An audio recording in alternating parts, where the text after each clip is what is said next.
आज मेसमध्ये बनवत आहे मी आवळ्याचा मुरब्बा. बऱ्याच दिवसापासून मेसच्या मुली आहेत ना, पाठीमागे लागल्या होत्या, "काकी आम्हाला आवळ्याचा मुरब्बा भरपूर आवडतं, बनवा" म्हणून. तर मला काय बनवताच येत नव्हता. मी कधी बनवलाच नाही आहे. तर चला म्हटलं ट्राय तर करून बघावा. तर पहिल्यांदा मी थोडंच बनवायला घेतलं. खराब झाली तर थोड्याचंच खराबी होईल म्हणून.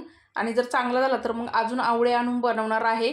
तर पहिल्यांदा तर इथं आवळे स्वच्छ धुवून घेतले मी. अर्धा किलो आवळे आहेत आणि सुती कपड्याने पुसून घेतले आणि पिण्याने त्याला अशा टोचा मारून घेतल्या. कढईमध्ये अर्धा किलो आवळे आणि अर्धा किलोच गूळ घेतला, एकत्र केला. गूळ चांगला मेल्ट करून घेतला आणि त्यामध्ये मी थोडेसे खडे मसाले टाकले, जसं काही दालचिनीचा तुकडा, लवंगा आणि काळी मिरी टाकली आणि गुळाच्या पाकामध्ये हे आवळे शिजवून घेतले चांगले. आता हे आवळे चांगले शिजलेले आहेत. थंड करून घेतले मी आणि एका काचेच्या कंटेनरमध्ये भरून घेतले. तर एक खाऊन बघितला, खूप छान लागला होता मंडळी. तुम्ही कसा आवळ्याचा मुरब्बा बनवता तर कमेंटमध्ये नक्की सांगा आणि मी कसा बनवला ते पण कमेंटमध्ये सांगा. धन्यवाद.